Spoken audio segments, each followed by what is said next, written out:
Which is the best to study at for me? Is it a university, an institute of technology, or a private provider? This depends on the level. The universities, if you want to study at PhD, it's only the universities.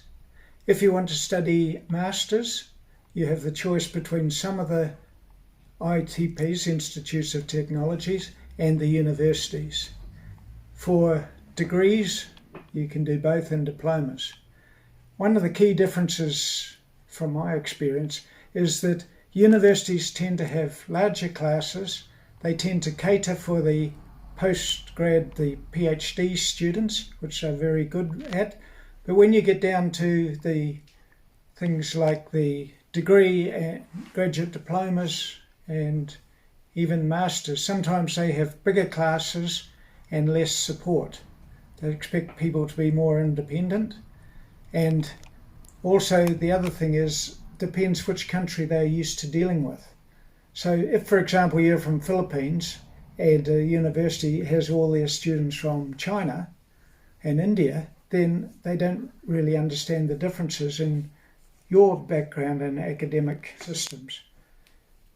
Then if you want to study from diploma to masters, then ITPs are a really good option, the Institutes of Technology, because if they've got a lot of international students, they tend to be more focused on helping them, and it means there's a good demand.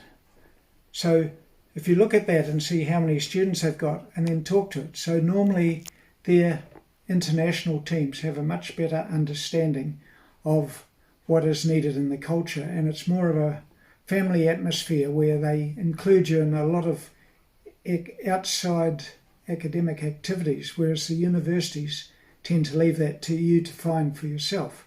And this is things like, for example, India Diwali Day celebrations, things like Philippines Independence Day and the Chinese New Year. The Institutes of Technology and Polytechnics in the community really work with the international students and make them feel part of the community and to enjoy those occasions and to learn from each other the diverse cultures, whereas a lot of the others tend to just do it for their major country or not at all. So that's something that's important to remember. The other thing is find out about the institute you're looking at, see how they get on with students. Ask some students or find out about them. Another very important thing that has resulted in people not being offered places is where there is a entry requirement of a grade point average. For example, above 65% grade point average. Now, that sounds straightforward, but always, within your documentation, always put your average grade point average if required as a percentage, as well as the number, or instead of the number, and then include in your documentation a table showing what, for example, 75% means, or 65%. The reason for this is because a lot of the administration staff don't know the academic systems in other countries.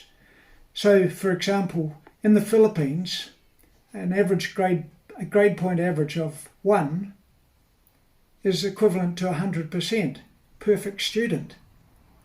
In the New Zealand system, although it's the same 1 to 5 scale, 1 equals 0. So the student is absolutely useless. That's why you need to do that.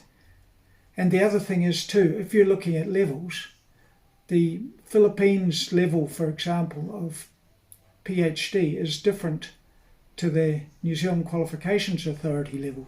So you just need to make sure you check that, or get your agent to check that when you're talking about levels, what you're talking about. So to continue from my last video, remember that universities tend to be more expensive for their programs. Some of their degrees are 4 years and some are 3, whereas with the Institutes of Technology and Polytech, most are 3-year degrees, and also the grade point average. And remember that regional institutions tend to be cheaper than city ones, and there's also, depending on where you study, at the moment in New Zealand there's extended post-study work visas for providers outside of Auckland, so check that.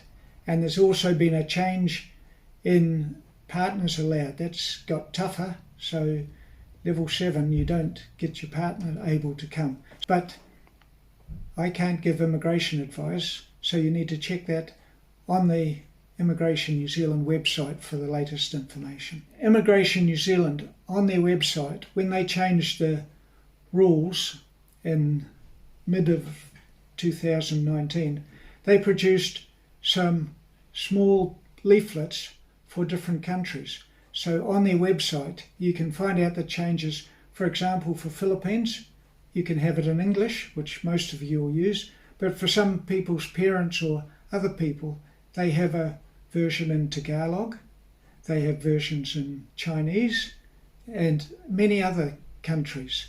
So if you're not sure of it, or the English isn't good, or you want to show somebody in their local language, have a look on that website and choose the ones that are appropriate. So to summarise, which institution should you study at? In New Zealand, government-owned ones are high quality, and in universities are the only ones. The private providers have more focus, they have much less programs and just focus on a few. So the good PTEs, that's category 1, are well worth considering for institutes of technology or polytechnics. Level 1 and 2, count those the same as if they were level 1. And for the university, look at their ranking internationally and check to make sure that it is in the field that you want to study.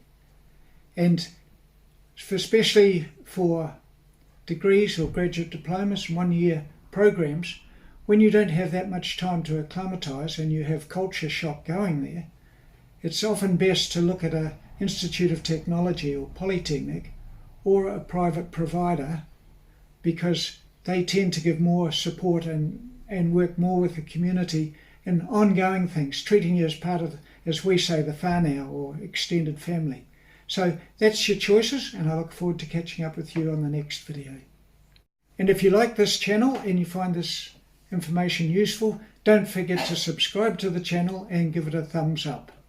And as well as that, if you have any queries or whatever's of most urgency to you or most important, please sign up on our website and then ask the question there. Thank you.